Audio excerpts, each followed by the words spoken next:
بسم اللہ الرحمن الرحیم۔ آپ کے خدمت میں لے کر آ چکا ہوں اسلامی سوالات جوابات کا خزانہ۔ آج کا خصوصی مضمون ہی اسلامی سوالات جوابات قرآن حدیث کی روشنی میں۔ سوال 812 قبر میں کافر اور منافق کے ساتھ کیا سلوک ہوگا؟ جواب: کافر اور منافق کے لیے قبر ایک سخت عذاب کا مقام بن جاتی ہے۔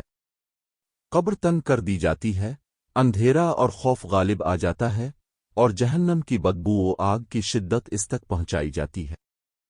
منکر و نکیر نامی سخت صورت والے فرشتے آ کر اس سے سوال کریں گے، اور اگر جواب نہ ملے تو اس پر عذاب ہوتا ہے، پسلیاں ایک دوسرے میں داخل ہو جاتی ہیں، درد و تکلیف بہت شدید ہوتی ہے۔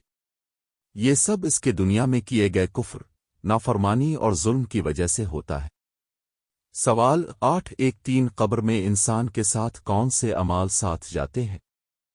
جواب: دنیا میں انسان کے ساتھ جو چیزیں رہ جاتی ہیں، مال، حیثیت، دوست، قبر میں نہیں جاتی، مگر انسان کے ساتھ جو اس کے اعمال صالحہ ہوتے ہیں وہ قبر اور برزخ میں اس کے لیے فائدے کا سبب بنتے ہیں۔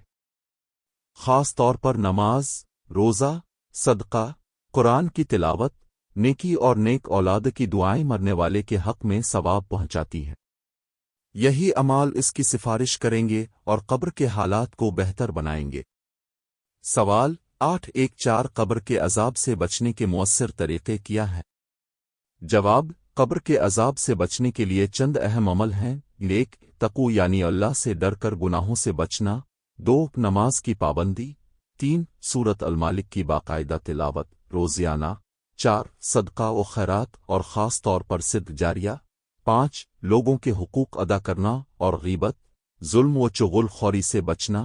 6 اچھے اخلاق اختیار کرنا اور نبی کی سنت پر قائم رہنا۔ یہ عوامل قبر میں نور اور راحت کا باعث بنتے ہیں۔ سوال 815 کیا انسان مرنے کے بعد دنیا کی آوازیں سنتا ہے؟ جواب: ہاں، احادیث سے معلوم ہوتا ہے کہ مرنے کے بعد انسان کچھ چیزیں سنتا ہے، مثلاً دفن کے وقت لوگوں کے قدموں کی آواز، قبر کے پہلو سے گزرنے والی آوازیں۔ البتہ یہ سننا دنیا کی سماعت جیسا نہیں ہوتا بلکہ اللہ کے حکم سے اور برزخ حالات کے مطابق ہوتا ہے۔ سب سے اہم بات یہ ہے کہ روح قبر میں اپنے عمل کے مطابق راحت عذاب محسوس کرتی ہے۔